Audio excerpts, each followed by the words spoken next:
Lydia et Sonia, bonjour. Bonjour. Salut. Alors c'est une vidéo un peu particulière aujourd'hui, puisqu'on D'accord. fait venir une invitée surprise, et qui est surprise en même temps, qui n'est pas si surprise que ça, puisque Lydia, c'est votre prénom, c'est ça? Oui. Vous habitez où, Lydia? J'habite sur Golfe-Juan. Golfe-Juan, c'est vachement sympa. Hein. J'adore. J'étais arrivé un peu en avance, j'ai visité, il y avait au bord de mer, c'est une ambiance géniale. Alors comme ça, vous êtes une amie d'enfance de cette personne bizarre là à côté. Ah ben elle est bizarre. Hein. Non, bizarre. Non, ou étrange. Alors, Lydia, je vais vous poser une question. À quel moment vous apercevez qu'elle a un truc différent, qu'elle est différente? Quand on s'est rencontrés, j'ai remarqué qu'il y avait quelque chose dans son regard. Dans le regard, oui. Dans le regard, la façon d'être. Mais ça aurait pu être dans les mains, non? Non. Elle m'a rencontré sur un lieu de travail. Hein. Sur le lieu de travail. On était sur le lieu de travail et on s'est tout de suite bien entendu. Ouais. Ça fait combien d'années alors? Ça fait 36 ans, presque 36, 37 ans, bientôt 37 ans. Voilà. Et à quel moment elle vous a surpris? Et à un moment, elle vous a surpris. À quel moment, au départ, bon, on discutait juste avant le tournage en disant, vous me disiez que parfois elle avait un regard qui s'échappait, les couleurs des yeux qui changeaient de couleur. Qui changeaient de couleur. Voilà. Vous êtes sûr que c'est pas des lentilles? Non, certaines. Certaines, hein. C'est pas une magicienne comme ça non, qui. Ouais. Non. Alors, donc ça commence par des. Par échange de regards. On a sympathisé en travaillant de suite, on s'est bien entendu, parce qu'on était toutes les deux assez rapides dans le conditionnement. Et en plus, avec le tempérament qu'elle a, Et... Oui. faut pas l'oublier. Presque Des meneuses. Ouais. Des meneuses. Et à quel moment elle vous surprend alors en fait, comment la question que je me pose, je connais Sonia, je sais que c'est pas évident de se dévoiler hein, sur certains aspects, parce qu'on peut se dire, mais tiens... c'est quand même space, parfois, ça peut être space. À quel moment elle décide de se dévoiler, ou comment ça s'est passé avec vous? C'est une révélation qu'elle vous fait? C'est quoi? Comment ça s'est passé? Non, il n'y a pas eu de révélation. C'est comment dire, une entente. Comment ça s'est produit que je te l'ai annoncé? Je me rappelle. Les premières annonces qu'elle fait, parce que quand on parle de médiumnité ou de ses capacités, ça a pris un peu de temps. Suite. Hein. Non, ça c'est pas de suite. C'est en ayant des relations amicales. Alors à quel moment? Il y a un moment précis où vous vous souvenez de quelque chose en particulier, où il y a un moment elle vous donne une information où vous dites tiens, waouh, qui se vérifie hein, derrière. Qui se vérifie derrière, oui, le jour où j'ai rencontré Tania, et quelques mois après, elle m'a dit... Alors Tania, c'est qui Tania? Tania, c'était une amie... Commune? C'est une amie commune? Non, pas commune, du côté de son ex-compagnon. D'accord, oui. Et J'étais là. j'étais là, on passait souvent des soirées ensemble. Et des après-midi aussi, quand on bossait pas. Et des fois, ça m'arrivait, de les réunir tous à la maison. Oui, c'est plus simple de réunir tout le monde. Bah ouais, c'était plus simple. Alors Tania, qu'est-ce qui s'est passé avec Tania? Tania nous annonce qu'elle allait se marier. Bon, très bien, elle avait eu un petit garçon. Et ça doit être... On revient à un souvenir parce qu'on a parlé de cet événement. Oui. Voilà. On était l'après-midi à la maison. Un après-midi donc à la maison. Le soir, on a passé la soirée ensemble. Et puis, quand elle va pour la raccompagner, elle redescend livide. Elle ressent avec un regard que j'avais pas l'habitude de la voir. Pas souriante, choquée. Comme un choc. Comme oui. un choc. Oui. Et j'ai dit, qu'est-ce qui se passe? Elle m'a dit, je te dirai plus tard. Et entre-temps, on me dit, alors, tu as choisi ta tenue, qu'est-ce que tu vas te mettre? Parce que Tania devait se marier. Devait se marier. Du mariage, oui.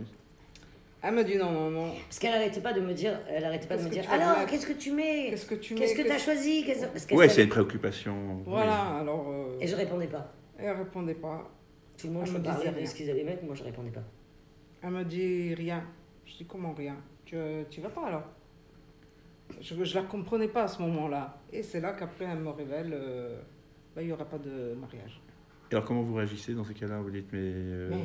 Parce que c'est pas logique sur le coup. Hein.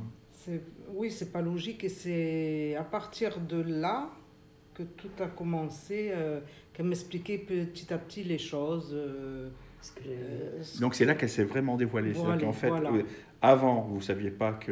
Vous avez constaté des choses un peu... Alors, c'est pas je constate et elle me donnait des conseils, mais elle ne voulait pas trop se dévoiler qu'elle était sur cette partie-là. médium, Hein, sur oui. cette partie-là. Et là, c'était vraiment le plus... Et là, ça a été le premier... En fait, je n'ai pas pu mentir parce que quand je suis rentrée, j'ai ouvert la porte. Elle m'attendait à l'intérieur de la maison avec quelques filles. Elles étaient toujours dans la discussion de... Vous étiez toujours dans la discussion de qu'est-ce que tu mets, qu'est-ce que vous allez, ça va se passer où, et elles me regardaient toutes en me disant et toi? Et moi je répondais pas.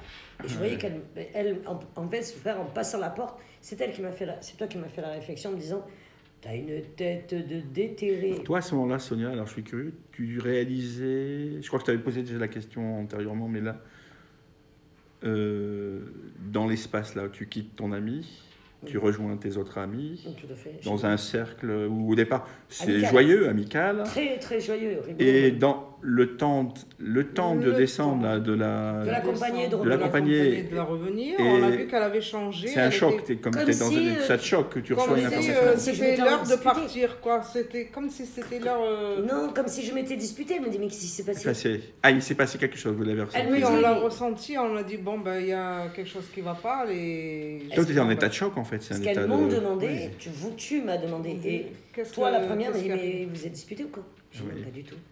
Elle m'a dit parce que j'ai vu que tu revenais pas de suite. C'est parce que j'ai mis du temps à revenir. Mais le temps de monter, oui, parce que j'arrivais plus à avancer. Je me suis retrouvée en me disant oh non. Toi tu réalises, Sonia, quand tu rejoins tes amis, qui vient le temps de décoder l'information, de dire tiens enfin de l'intégrer, de l'intégrer, de la comprendre et de dire tiens c'est ça. Vous voyez Lydia, la difficulté et de revenir, de changer d'espace. De changer d'espace et de dire je dis pas. Qu'est-ce que je fais? Mais je voulais pas leur dire sur le coup, puisqu'à un moment donné elle me dit mais dis-moi pourquoi tu dis ça, et j'ai tout à l'heure. Je te dirai tout à l'heure, j'arrête, je te dirai, on parlera tout à l'heure. Ah oui. Voilà. Et après elle m'annonce il n'y a pas de mariage. Il n'y aura pas de mariage. Alors comment vous réagissez quand vous... quand elle m'a dit ça... Parce que, oui. Mais qu'est-ce que tu dis, Sonia? Il n'y aura pas de mariage. Je ne comprenais plus, quoi. Et c'est là qu'après... une semaine après, je crois... Non, un petit peu plus. Non, c'est 3 semaines après, elle m'annonce le décès de cette... C'est moi qui l'ai appelé. Et alors là, je suis restée... abasourdie complètement, je suis restée... Mais tu n'es pas venue avec moi à l'alternance? Non, je devais venir, mais peut-être que j'étais occupée à ce moment-là. Je ne sais pas venue. Je ne sais plus, mais c'est moi qui n'étais pas en état déjà. J'étais venue au baptême de son fils. On avait été à l'église, son fils. Non, c'était le baptême de Maëva. Pas le baptême de son fils. Au Canet, tu l'as fait? Oui. Oui, parce que tu as eu entre-temps le baptême de Maëva. Alors à partir de là, donc premier événement qui se produit, ça touche votre ami. Qu'est-ce qui change entre vous dans la manière dans votre relation? Ça forcément change. Ton regard. Oui, il y a quelque chose qui change, forcément, en se disant tiens, mon regard a changé. Elle est space. Il y a des personnes à qui ça fait très peur. Oh mon Dieu. Oh oui, non, pas moi. En général, les gens à qui ça fait très peur. Non, je l'ai pris parce que comme on avait un lien particulier, je veux dire... Un lien différent des pas autres. Vraiment... vous l'avez accueilli comme ça, oui. Et au fil de... Alors on dit que les femmes sont curieuses. Alors après, oui, j'ai demandé. Alors elle me disait non mais je peux pas trop te dire quelque chose. Je peux pas trop te dire. Il faut pas trop savoir. Et c'est toujours en train de... Alors mais t'as pensé que tu sais. Je voulais savoir. J'ai posé la bonne question. Ouais. Les chats aussi sont curieux. Elle était toujours en train de savoir. Elle m'a dit non Lydia, c'est mieux que tu sais pas. Et qu'est-ce que vous vouliez savoir alors? Parce qu'elle m'a dit sinon je vais me sentir mal et je serai pas bien. Ça peut changer la relation, la nature de la relation. Ouais. Elle me dit, voilà, je peux pas trop dire de choses. Vous savez pourquoi? Parce qu'on peut créer une addiction, enfin, on change la nature, une addiction, et puis à chaque fois d'être dépendante aussi. Et de tes décisions aussi, de tes propres décisions. Voilà. Mais c'était un jeu entre nous, c'était pas de l'harcèlement. Hein. Oui. Non. Mon entourage amical n'a jamais... Après, je voulais savoir, de ce moment-là, j'ai voulu savoir beaucoup de choses. Ah. Et elle me disait, non, je te dis rien, je peux te dire... Allez, elle me disait. Elle me disait, allez, s'il te plaît. Non, en plus, je suis têtue, plus têtue qu'elle. Alors ça, c'est le premier événement. Donc, on a Tania. Et là... Et alors, un deuxième événement, il vous est arrivé aussi quelque chose de particulier? Oui, il m'est arrivé un truc particulier. Un jour, on va... ensemble sur Grasse, je dis allez viens, on va se faire des pizzas, allez on va se faire une soirée pizza chez moi. D'accord, allez je viens. On rencontre par hasard une cousine à moi qui habitait dans le même immeuble, j'habitais sur Grasse. Ah oui, je l'avais oublié celle-là. Et elle me dit, elle voit ma cousine, elle me dit oh là là Lydia, arrête de fréquenter cette personne parce qu'elle est vraiment néfaste pour toi. Elle s'appelle comment votre cousine? Il ne faut pas dire le nom. Ah, on ne dit pas de nom. Alors, c'était pour la saluer. Voilà. Non, ils sont toujours en froid. Et elle me dit, attention, tu vas avoir des soucis. Bon, à ce moment-là, j'étais encore sceptique. Elle me dit, tu vas voir. Alors, je vais vous raconter la deuxième partie de l'histoire, parce qu'il y a une deuxième partie, j'ai une autre version de l'histoire. C'est la même histoire, mais avec revisité par Sonia, c'est que tu vois apparaître son... On rentre dans l'appartement. Dans l'appartement, justement. Et toi, de ton côté... Au moment où on rentre dans l'appartement... Puisque tu m'as raconté l'histoire, donc... Je l'ai fait venir aussi un peu... Elle rentre, oui, dans l'appartement, et elle va dans la chambre où mon père... c'était son dernier lieu de ses vie. Dernières heures de vie. Et elle entend... Elle me dit... Lydia, arrête de fréquenter vraiment cette personne. Ton père n'aime pas cette personne. Et mon père me l'avait dit quelque temps avant. Et votre père n'était plus vivant? Non, il était parti. Mais mon père, les derniers temps, il a vécu chez moi parce qu'il était malade, il avait un cancer. Elle est restée avec lui jusqu'au bout. Mais il est mort à l'hôpital. Hein. Il est mort à l'hôpital. Oui. Mais alors, ce qu'elle sait pas, c'est que quand moi je lui ai dit à son père, ton père n'aime pas cette personne, il faut que tu coupes les ponts avec elle, c'est dangereux, elle est néfaste pour toi. Et alors elle se met à rire, elle me dit, mais quand c'est qui t'a dit ça? Je dis, mais comment tu peux comprendre? En plus, mon père est italien. Moi, je dis, alors là, oui. Parce qu'il parlait pas. Il parle mal en plus, oui. Et alors, il est dans le couloir. Alors, je la regarde. Dans le couloir, il n'arrête pas de me dire, dis-lui non. Et moi, je le voyais. Et je connaissais pas son père, je l'ai pas vu malade. Jamais vu mon père. Non. Jamais vu ma cousine. Non. Et là, j'ai dit, bon, ben là, voilà. Il y a un problème. Alors, votre cousine arrivait, c'est ça? Elle n'était pas encore dans la... Elle était dehors. Elle était encore dehors, oui. Elle était dehors, elle m'a dit... En fait, là, c'est une super alarme. Là, c'est une super alarme. Et de là, de plus en plus... Et ça s'est produit en plus. Et ça s'est produit. Ça s'est produit, là. Ça s'est produit, il y a eu une grosse dispute. Une très grosse dispute, ouais. Très c'est là que tu m'as appelé pour me dire... Tu te souviens quand t'as dit que mon père dans la couloir, j'oublierai jamais. Mais parce qu'elle te sort ça 6 mois après. Moi, oui, parce qu'on se... oui. Au fait, il faut que je te dise. Eh ben voilà, ce qui s'est passé. Tu te rappelles quand tu m'as dit que mon père est sorti de la chambre où il dormait quand je l'ai gardé, quand il était malade, hein, c'est normal. Moi, j'ai vu son papa, parce que son papa, je le connaissais pas du tout. Je l'avais jamais vu. Et parce que moi, je lui ai décrit une fois, parce qu'elle ne vous précise pas, c'est que moi, j'ai décrit comment il était physiquement son papa. Oui. Et je lui dis, oui, il n'arrête pas de dire, elle me dit, ouais, tu m'avais dit que j'allais prendre la tête avec elle, ça allait être lourd. Et alors ben, ça vient d'arriver. Ah, oh, bon, c'est bon alors. Bon. Ah, mais toi, tu sors ça comme ça et c'est bon. J'ai rigolé. Il fallait une preuve, la preuve. Alors, ils ont toujours besoin de preuve. Là, bah oui, après, de plus en plus. Donc, c'est le deuxième événement, ça. Un deuxième événement particulier. Puis, il y en a un troisième. Ils ont dit jamais 203. Qui est plus poétique, non? Qui est beau. Qui est beau. Tu te souviens ou pas? Alors, elle a eu son enfant. Ma fille. Sa fille. Et j'ai dit, bon, ben moi, tant pis, je serai jamais maman. Je serai jamais maman. Mais tu t'inquiètes pas, tu vas voir. T'inquiète pas, Lydia. Dans 2 ans, pile poil. Dans 2 ans. Hein. Dans 2 ans, pile poil, tu vas avoir un enfant. Mais arrête, j'ai tout essayé. Elle a fait des traitements. J'ai fait des traitements et tout, c'est pas possible. Tu vas voir que pile poil, au mois de janvier, tu vas tomber enceinte en 1998. Moi, je disais, mais non.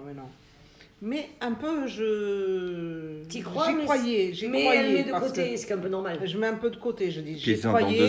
dans 2 ans. Parce que vu ce qui s'est passé avant, les choses Et les traitements que tu avais pris qui ne marchaient pas. qui ne marchaient pas. Oui, mais moi, tu sais, je lui sors ça toujours comme ça. Voilà. Elle m'a dit, tu vas voir. Rappelle-toi ce fameux jour, tu veux me Et chercher. ce jour-là, justement, il y avait un truc qui n'allait pas. Justement, 1900, janvier 98. J'avais quelque chose qui était inhabituel. Et j'ai dit, Sonia, c'est bizarre que j'ai ça et ça. Ben vas-y, va faire une prise de sang. Non, c'est pas comme ça que ça s'est produit. Tu viens me chercher parce que tu me dis... Alors, moi, je m'en souviens bien, parce que comme à l'époque, tu m'as dit, non, c'est... En fait, moi, j'habite à Cannes et elle habite à Grasse. Et elle me dit, non, elle besoin de me voir. Elle sentait qu'il y avait quelque chose de bizarre chez elle, mais elle ne le liait pas à une grossesse, ce qui est normal. Et elle me dit, ah non, viens, j'ai envie de venir te chercher. Peut-être aussi pour prendre l'air, tout ça, elle vient. Bon, elle vient me chercher. Oh, elle descend de Grasse. Elle descend de Grasse, elle vient me chercher à Cannes. Tu conduisais pas à ce moment-là, je crois. Je conduisais pas encore, j'étais en train de passer mon permis. Donc je conduisais, mais pas encore avec le permis. J'attendais de passer mon permis. J'attendais qu'on me donne l'accord. Et elle me dit, non, je viens de chercher, Et alors elle me fait, va faire une prise de sang. J'arrêtais pas de te regarder dans la voiture. C'est vrai que moi je conduisais, elle me regardait. Je faisais ça. Mais arrête, alors tu aimes bien parce qu'elle est, comme elle a ce tempérament un peu calabre, tu sais, ce côté. Mais arrête de me regarder comme ça. Je faisais ça, regarde, elle conduit et moi je faisais. Il y a quelque chose, elle me fait, il y a quelque chose. On va et s'arrêter. Ce jour-là, on s'arrête, on va aller au laboratoire. Et tu voulais pas rentrer? Non, tu voulais pas y aller au début, tu te dis, mais n'importe quoi. Il a fallu que je prenne les clés de la voiture. Pendant ce temps que on était sur le parking, tu m'as dit non, c'est ridicule, je vais être déçue. Ce que je comprends, hein. Mais non, j'ai dit on bougera pas d'ici. J'ai pris les clés de la voiture du coup truc et j'ai dit ben on bouge pas d'ici tant que tu vas pas. Alors j'ai fait la prise de sang. Et on s'est cassé chez toi. Et oui, 3 heures après, le labo m'appelle. Ben, vous êtes positif, vous êtes enceinte. Oui, là. Dommage que j'avais. Déjà dans la cuisine, je me rappellerai toujours. Je dis mais comment? Comment c'est possible? Alors là, j'ai fondu en larmes, j'étais dans tous mes états, j'y croyais pas. Tu sais ce qui m'avait fait rigoler le plus? C'est quand dans la cuisine, on était dans... Parce qu'elle cuisine super bien, si tu vas. Elle cuisine super bien, elle fait tout elle-même. Et à un moment donné, je la regardais, elle me dit « Ah, mais je vais mettre un tablier, comme ça tu vois pas à travers. » J'ai dit « Mais tu crois que j'ai besoin que tu mettes... Ça changera rien. » Parce que je le voyais. Et en plus, je voyais que c'était un garçon. C'est ce qui est incroyable, c'est que je voyais que c'était un garçon. Je savais que c'est un garçon. Elle m'a dit, il me disait, oh là là, tu vas voir un beau bébé. Ah oui, costaud. Parce qu'il est costaud. Mais elle me l'avait dit déjà avant. Elle le voyait avant. Quand je posais des questions, je disais, mais non, mais j'aurai pas d'enfant. Elle me dit, mais oui, tu vas voir un bébé, il va être magnifique. Il est magnifique, hein? Je dis oui. Ah oui, bon. Quand c'est arrivé, c'est vrai qu'il était magnifique. Magnifique. Et... Je suis désolée, il est costaud en plus. Ouais. C'est pas une crevette, elle a pas fait une crevette. Hein. Ouais. Il mesure combien maintenant, non, il n'est pas très grand. Oh bah, il a des épaules. Oui, il est costaud. C'est peut-être de ton papa, ça. Les épaules, c'est le papa, quoi. Ton père était costaud. Il n'est pas grand, hein. Je crois qu'il fait 1m65, 60. Non, il est pas par rapport à toi, oui, parce que toi tu fais 1m moins 20. Donc... Je fais 1m58. Non, plus, moins, tu fais moins que 1m58. Il est plus grand que toi, mais c'est pas la petite crevette, c'est le grand costaud. Il avait 4 ans aujourd'hui. Hein. Il a eu son petit gars, quoi. C'est ça qui est magnifique. Mais ce qui m'a toujours fait rire, c'est son regard. C'est le regard des gens. Mais elle n'a pas eu le regard du style non, elle me fait peur. Pas du tout. Elle a toujours été intriguée. Pas apeurée du tout, mais toujours intriguée. Oui, alors, je suppose que vous avez d'autres amis, Lydia. Comme vous dites, j'ai une amie qui est médium. Elle sait des trucs que vous ne savez pas ou vous le gardez pour vous? Non, je le garde pour moi. À quoi ça sert la médiumnité pour vous, Lydia? Si ça servirait à quoi? Comme ça, c'est sympa d'avoir une amie médium quand même. C'est très sympa, mais bon, comme elle ne veut pas trop me dire... ouais, parce que je veux pas influencer les gens. Voilà. De prendre des mauvaises décisions quand tu dois prendre, tu dois vivre les choses. Après, si par exemple on me dit tu risques d'avoir ça si tu fais ça, la moindre des choses c'est de te protéger. Oui. Je te l'ai toujours dit. Mais quand c'est des trucs importants, tu sais, je l'ai toujours prévenu sur des choses essentielles de sa vie. Ouais. Oui. Bon, ça fait 36 ans qu'on se connaît, mais tu te rends même pas compte en 36 ans ce que j'ai pu lui dire. Beaucoup de choses. Hein. Ah Beaucoup oui. de choses, hein, ouais. Des décisions qu'elle a prises d'un appartement. Il faut surtout Ça ne passera pas. oui. Et bien sûr, mais Lydia, quand tu lui dis non, elle va faire le contraire. Et elle prend la place. Bah, souvent le cas. Hein, Et après, elle m'appelle et me dit t'avais raison. je suis pas bien ici, je suis trop loin de tout le monde. Et ouais, je l'avais dit. Je l'avais dit. Alors, c'est incroyable. Moi, j'habite Grasse, je quitte Grasse pour m'installer à Cannes. Elle, qu'est-ce qu'elle fait? Elle fait l'inverse. Elle monte vivre à Grasse. Dans l'autre sens, ouais. J'ai dit, mais tu le fais exprès. Tu le fais exprès. Mais je pense que son destin, comme le mien, était fait comme ça. Mais après, d'aller me voir les gens, dire oh salut, bonjour, tu vas bien? Je suis médium. Mais en plus, le mot médium, tu sais que je le déteste. Et le regard que les gens peuvent avoir toi. Donc j'ai toujours fait par subtilité. Tu ne devrais pas faire ci. Donc jamais pas de cartes non plus, pas de jeu de cartes de tarot. Oh non, jamais. Non, et à part ça, vous avez déjà. Elle m'a dit justement de jamais rien faire. Parce que plus on cherche dans ces trucs-là, c'est mauvais. Elle m'avait expliqué aussi des trucs de son papa. On a beaucoup parlé. Il m'a dit mon papa, il fait de la magie noire, donc je ne veux pas me mettre là-dedans. Son père, hein. Ah oui. En fait, il faisait les deux. Il me dit je ne veux pas me mettre là-dedans. Il me disait je ne veux pas être là-dedans parce que j'ai peur. Je peux faire des choses aux autres et que ça dégénère. Et ça dégénère et pas. Elle n'a jamais voulu. On ne maîtrise pas ça. C'est des choses qui Alors moi, je maîtrise. Justement, je maîtrise, mais tu maîtrises le côté positif des choses, mais tu ne peux pas maîtriser le côté négatif des choses. Si tu préfères, je ne suis pas là pour faire du mal. Attention, on ne peut pas me faire du mal parce que si on essaye, je bloque. C'est parce qu'au niveau énergétique, je sais faire.